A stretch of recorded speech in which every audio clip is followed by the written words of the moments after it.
मानसी लहानपणापासून हुशार व कर्तबगार मुलगी होती. आयुष्यामध्ये खूप मोठं व्हायचं हे तिचं लहानपणापासूनच स्वप्न होतं आणि ते तिने प्रत्यक्षात पूर्ण देखील केलेलं होतं. चांगलं शिक्षण घेऊन ती शहरात एका चांगल्या पदावर रुजू झाली. पुढच्या काही वर्षातच तिचं लग्न राकेशसोबत झालं. तोही एका कंपनीत कामाला होता. लग्नानंतर देखील मानसी कामाला जायची. नवऱ्यापेक्षा चांगला पगार असून देखील मानसीचा स्वभाव नम्र होता. तिला आपल्या पदाचा, पैशांचा कधीच गर्व नव्हता. ती सर्वांसोबत हसत खेळत वागायची. लग्नाच्या सुरुवातीला मानसीच्या सासूला सुनेचे कौतुक खूप वाटायचे. आपली सून चांगल्या पदावर काम करत आहे याचा अभिमान वाटायचा. त्या नातेवाईक व शेजारील व्यक्तींना सुद्धा नेहमी हेच सांगायच्या की आमची सून कशी चांगली आहे. कारण मानसी जरी जॉब करायची असली तरी देखील ती सकाळी कामावर जाण्याआधी घरातील कामे करायची व संध्याकाळी कामावरून घरी आल्यावर देखील स्वयंपाक करायची. घरातील सर्वांशी नेहमी मिळून मिसळून राहायची. पण घरातील कामे आणि ऑफिस यामुळे मानसीची खूप दगदग धावपळ होत असायची. सुरुवातीला मानसीला देखील काही वाटलं नाही. ती सर्व काही सांभाळून घ्यायची. पण नंतर तिच्या आरोग्यावर याचा परिणाम होऊ लागला. अशक्तपणा वाढल्यामुळे एक दिवस ती आजारी पडली. तेव्हा डॉक्टरांनी तिला आराम करण्यास व धावपळ कमी करण्यास सांगितले. थोड्या दिवसांच्या विश्रांतीनंतर मानसीने पुन्हा ऑफिसला जायला सुरुवात केली. पण आता पूर्वीसारखी घरातील अगदी सर्वच कामे ती करत नव्हती. तर तिला जमेल तेवढीच कामे ती करायची. कारण तिला स्वतःच्या तब्येतीची काळजीसुद्धा घ्यायची होती. शिवाय डॉक्टरांनी सुद्धा सांगितलं होतं.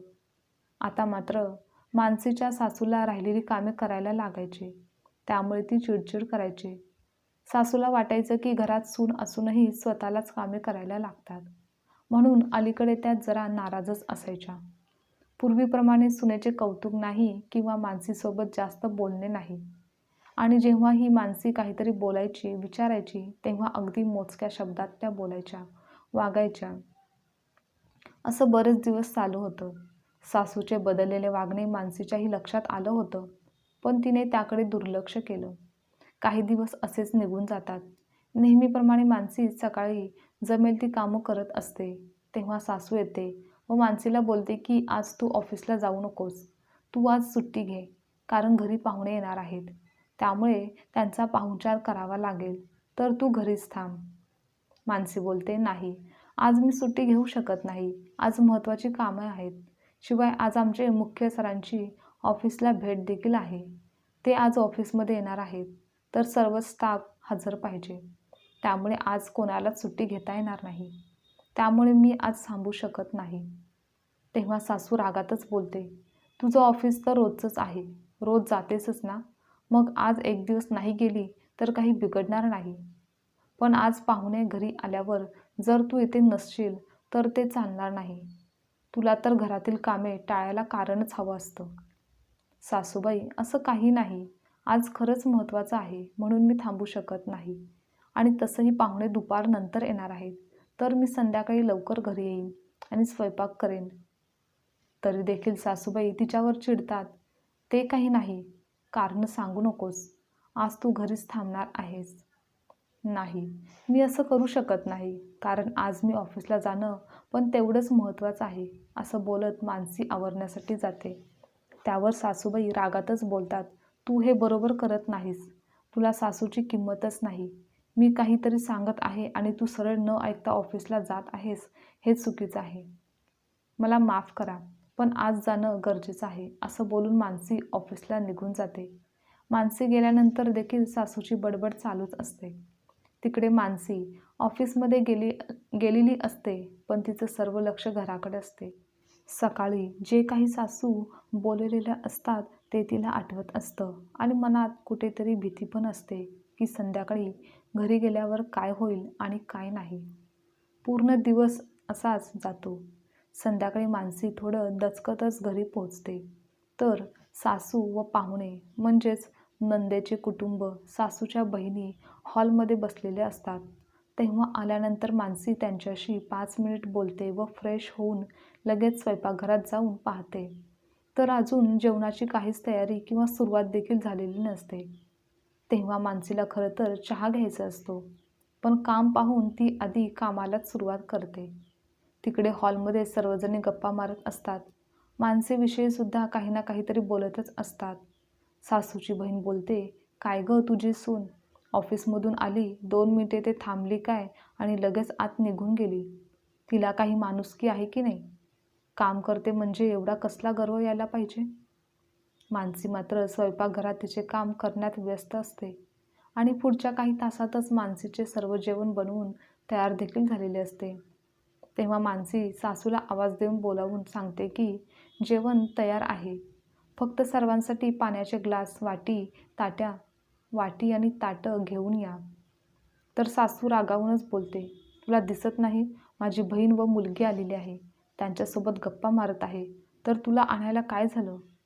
आणि तसंही सकाळी तुला कामावर जाऊ नको सांगितलं होतं, तरी देखील तू गेलीसच ना? मग आता मला काही सांगू नकोस." इतक्यात मुलगा राकेश घरी येतो. तेव्हा सासू लगेच मानसीविषयी चुकीचे काहीही सांगते. ती आपल्याला कशी काम करायला सांगत आहे हे सुद्धा सांगते. आपल्या मनातील मानसीविषयीचा राग सर्व बाहेर काढत बोलत असते. तेव्हा राकेशही पूर्ण सत्यता व परिस्थिती जाणून न घेता मानसीवर आवाज चढवून बोलायला सुरुवात करतो. त्याला पण आपल्या बायकोचं आपल्या आईसोबतचं असं वागणं आवडत नाही. तो मानसीला रागातच बोलतो, "तुला थोडं तरी कळतंय का?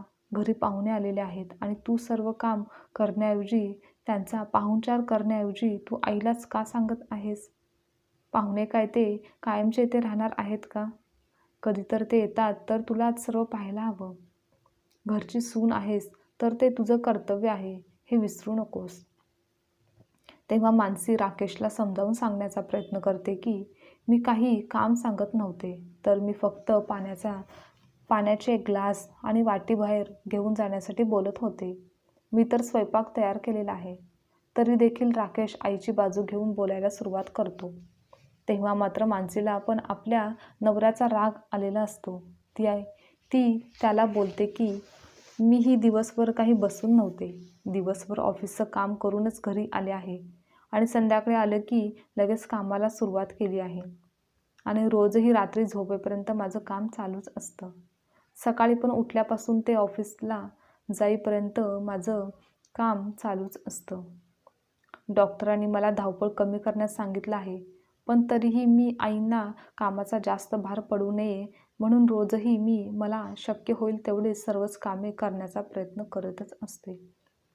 आणि तरी देखील तुमची अशी तक्रार असेल, तुम्ही मला अशा पद्धतीने बोलत असाल तर ती मी ऐकून घेणार नाही. तुम्ही कामावर जाता, पण जेव्हा घरी येता तेव्हा तुमच्या सर्व काही हातात असतं. तुम्हाला कोणत्याच गोष्टीची कमतरता भासत नाही. पण माझं तसं होत नाही. रोज घरी आल्यावरही मला घरातील कामे करायला लागतात. सासूबाई मध्येच बोलतात, "पण मी तुला सकाळी सांगितलं होतं की आज सुट्टी घे म्हणून. जर तू सुट्टी घेतली असतीस तर असं घडलंच नसतं." पण मी काही मुद्दाम हे केलेले नाही. आज ऑफिसमध्ये खरंच महत्त्वाचं काम होतं, त्यामुळे मला जावं लागलं. मी हे मुद्दाम केलेलं नाही. दिवसभराच्या कामामुळे घरी आल्यावर मला चहा घ्यायचा होता, पण स्वयंपाकघरातील कामे पाहून स्वयंपाक करायचा आहे म्हणून मी साधा स्वतःसाठी चहा देखील बनवून घेतलेला नाही. आणि मी इतकं काम करूनही व सर्वांना इतकं समजून घेऊनही जर तुम्ही मला चुकीचं ठरवत असाल तर ते योग्य नाही.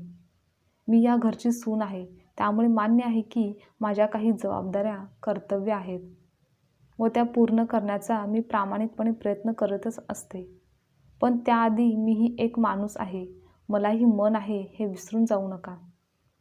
त्यानंतर मानसीने स्वतःवर संयम ठेवत राकेशला समजावून सांगितलं की मी जेव्हा पण तुमच्या कोणत्याही पाहुण्यांच्या घरी किंवा त्यांच्या कार्यक्रमाला जाते तर मी त्यांना त्यांच्या घरात प्रत्येक कामात मदत करत असते.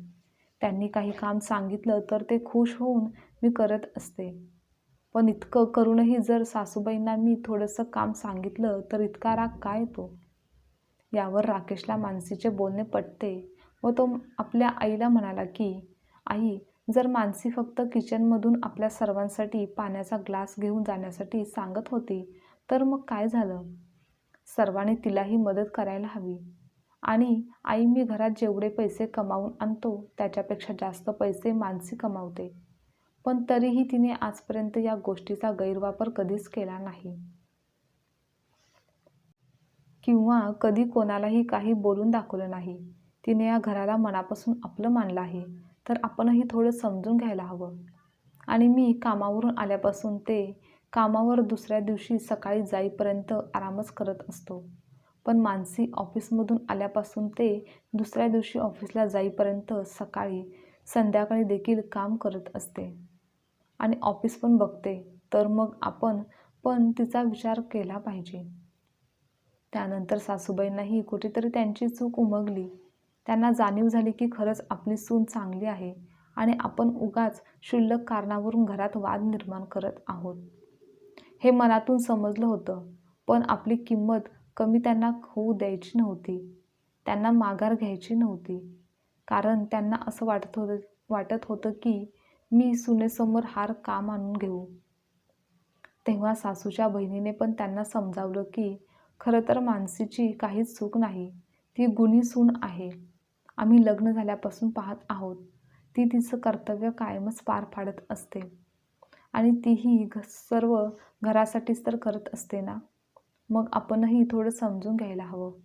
आणि समजा तुझ्या मुलीसोबत तिच्या सासूने असं वागलं असतं, तिची किंमत ठेवली नसती, तर तुला ते चाललं असतं का? अगं, तुझी मुलगी तर कामाला पण जात नाही, तरी देखील तिच्या सासरच्या मंडळींनी तिच्याशी चांगलं वागावं, तिचा आदर करावा असं आपल्याला वाटतं ना. मग मानसीसुद्धा कोणाच्या तरी घरची मुलगी आहे आणि मुख्य म्हणजे ती तिच्या जबाबदाऱ्या उत्तमरित्या पार पाडते. मग तूच सांग, तुझ्या मुलीला अशी वागणूक दिली तर तुला काय वाटेल? हे बोलणे ऐकून सासूला झटका बसला. ती बोलली की हां, खरंच चुकलं माझं, पण यापुढे असं काही चुकीचं होणार नाही. आता मानसीसुद्धा माझी मुलगी म्हणूनच राहील. हे ऐकून सर्वांनाच आनंद झाला. आजची कथा तुम्हाला आवडल्यास लाईक, शेअर, कमेंट करा आणि चॅनलवर नवीन असाल तर चॅनलला सबस्क्राईबसुद्धा नक्की करा.